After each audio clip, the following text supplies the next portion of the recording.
السلام علیکم ورحمۃ اللہ۔ الحمد للہ وکفا وسلام علی عبادہ الذین اصطفاہ، اما بعد۔ اعوذ باللہ من الشیطان الرجیم، بسم اللہ الرحمن الرحیم۔ یا ایہا الذین آمنوا اذا نودی للصلاة من یوم الجمعۃ فاسعوا الی ذکر اللہ وذروا البیع ذالکم خیر لکم ان کنتم تعلمون۔ صدق اللہ العظیم۔ اللہ تبارک و تعالیٰ کا ارشاد ہے کہ اے ایمان والو، جمعہ کے دن جب اذان دی جائے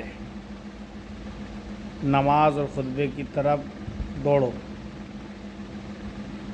اور اپنا بیچنا، دکانداری، تجارت وغیرہ جو کچھ ہے اسے بند کرو۔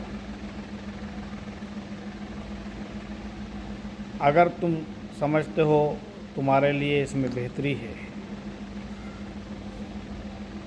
جمعہ کا دن بہت افضل دن ہے۔ اس کے متعلق رسول پاک صلی اللہ علیہ وسلم نے ارشاد فرمایا ہے کہ حضرت سلمان رضی اللہ عنہ فرماتے ہیں کہ آپ صلی اللہ علیہ وسلم نے ارشاد فرمایا کہ جو شخص جمعہ کے دن غسل کرتا ہے، اچھی طرح پاکی حاصل کرتا ہے، تیل لگاتا ہے، اپنے گھر سے خوشبو لگاتا ہے، پھر مسجد آتا ہے اور مسجد آ کر دو شخص پہلے سے جو بیٹھے ہیں ان کے درمیان نہیں بیٹھتا ہے، جتنی توفیق ہو نماز پڑھتا ہے، جب امام خطبہ دینے کے لیے آتا ہے خاموشی کے ساتھ خطبے کو سنتا ہے، تو اللہ تعالیٰ اس جمعہ سے گزشتہ جمعہ تک کے تمام گناہوں کو معاف کر دیتے ہیں۔ حضرت ابو امامہ رضی اللہ عنہ روایت کرتے ہیں کہ رسول اللہ صلی اللہ علیہ وسلم نے ارشاد فرمایا ہے کہ جمعہ کے دن کا غسل گناہوں کو بالوں کی جڑوں تک سے نکال دیتا ہے۔ حضرت ابو ہریرہ بیان فرماتے ہیں کہ رسول اللہ صلی اللہ علیہ وسلم نے ارشاد فرمایا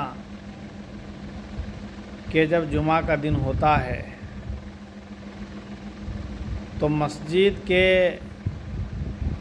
دروازے پر فرشتے کھڑے ہوتے ہیں، جو سب سے پہلے آتا ہے اس کا نام پہلے لکھتے ہیں، جو بعد میں آتا ہے اس کا نام بعد میں لکھتے ہیں، آنے کی ترتیب وائز نام لکھتے رہتے ہیں۔ صبح سویرے جلدی آنے والے کو اونٹ صدقہ کرنے کا ثواب ملتا ہے، اس کے بعد آنے والے کو گائے صدقہ کرنے کا ثواب ملتا ہے، اس کے بعد آنے والے کو بکرا صدقہ کرنے کا ثواب ملتا ہے، اس کے بعد آنے والے کو مرغا صدقہ کرنے کا ثواب ملتا ہے، اس کے بعد آنے والے کو انڈا صدقہ کرنے کا ثواب ملتا ہے۔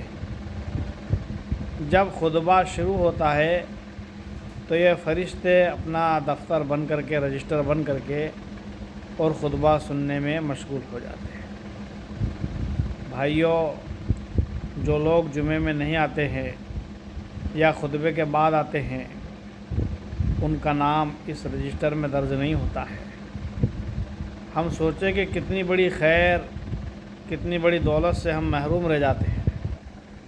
اس لیے ہمیں چاہیے کہ ہم ان اعمال کی قدر کریں جس پر اللہ تعالیٰ نے مغفرت کا اعلان فرمایا ہے۔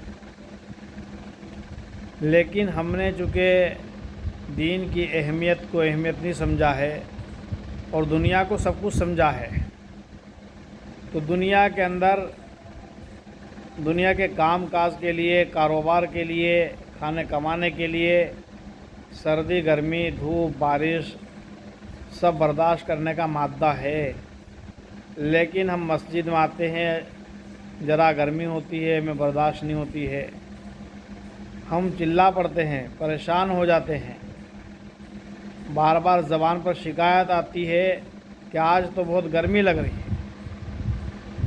ارے جو مسجد کے اندر گرمی لگ رہی ہے، اس کا اجر آخرت میں کیا ملے گا، کوئی کہہ نہیں سکتا ہے۔ اللہ پاک ہمیں اس کی قدر کی توفیق دے۔